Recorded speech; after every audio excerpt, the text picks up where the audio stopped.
Hello beautiful people, and welcome back to my channel. It's your girl Shin. For those who are new, welcome. For my existing subscribers, I love you all so much, you guys know that. So tonight I'm back with this. I've never done this on my channel before, but it's something that has been right in my mind, and it's just stuff that I want to share.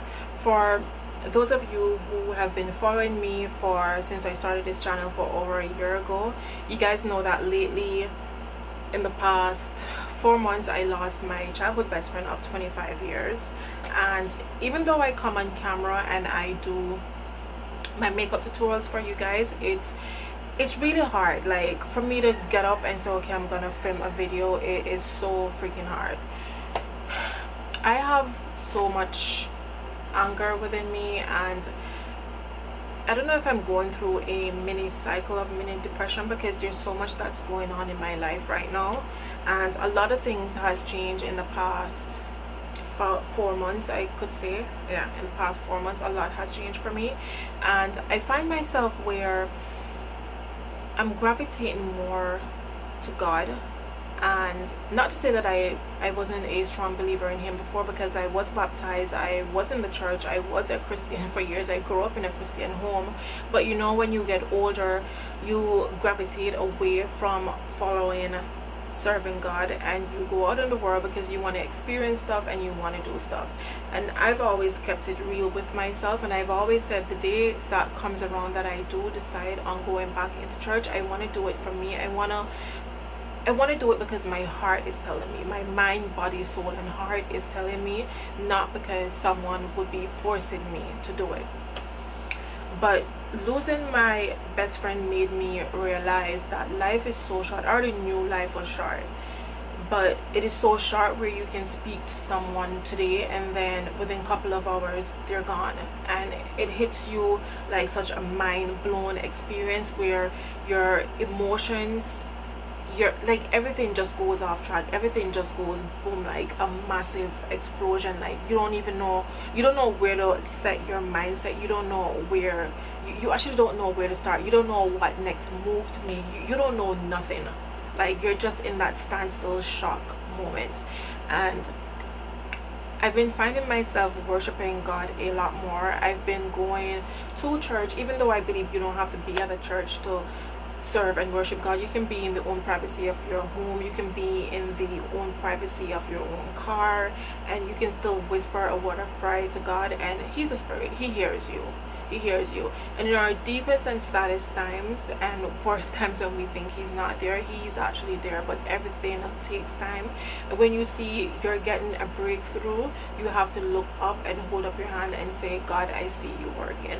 So throughout the process of my life, this is really hard for me to do, because you guys know I'm very private. I don't really come on here. I don't even show most of my family stuff on this channel. I just keep it strictly to makeup. But something is pushing me to say I have to do this video and get it off my chest.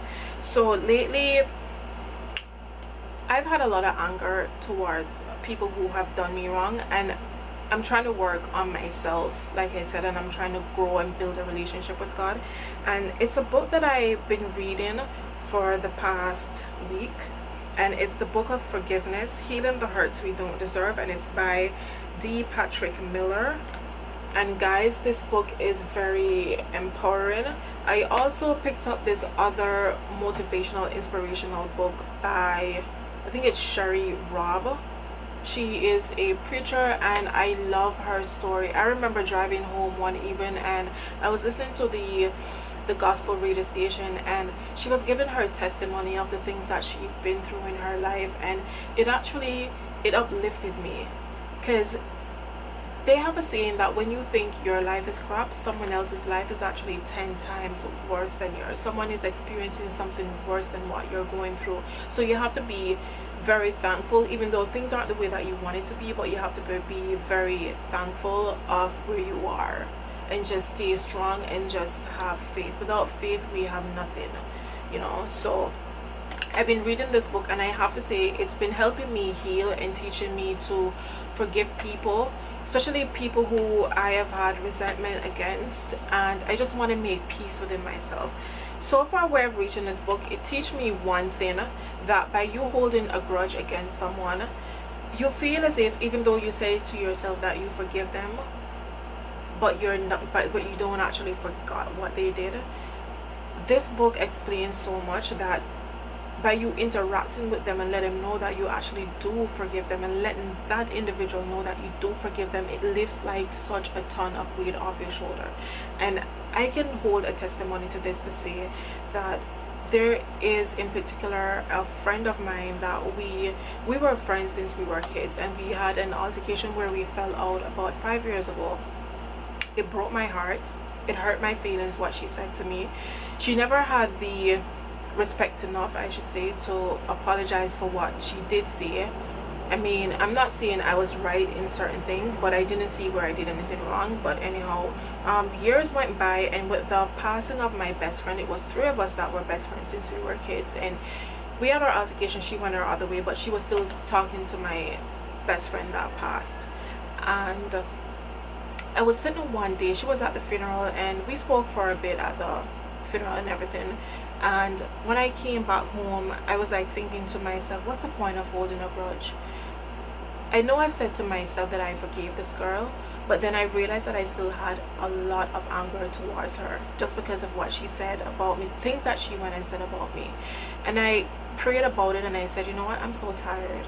I'm so tired. I didn't realize how much effect it had on me, but I was emotionally drained and tired. So I messaged her one day and we started talking, and to be honest, I feel as if on my side I'm happy that I did that, because I felt like 1,000 weight lifted off my shoulder. And I'm very grateful for finding this book in the bookstore. So I don't know if this might be, you know, of any help to anyone who is actually interested in, you know, who's on a spiritual journey and trying to live their life in a, you know, a corrective way, and, you know, just do right, even though it's very hard to forgive some people because of what they did to you. But in God's eyes, if God can forgive us, trust me, we can forgive our own brothers and sisters on this earth. So that's what I just want to say about this book. I will read more into it, and I will be back with my final thoughts on it once I'm finished. It shouldn't take me too long because the book only has 116 pages. So, and what I love is that it has little quotes for the end of each chapter. It has quotes. So like this one, reading offhand, it says, forgiveness is not quite the same as love, but it does open door to love. Guys, trust me, I love this book. So if you guys want to go ahead and cop this one, then be my guest. I recommend it. So thank you so much for watching, and I will see you in my next video. I don't know what I'm gonna call this video, but something will come to me.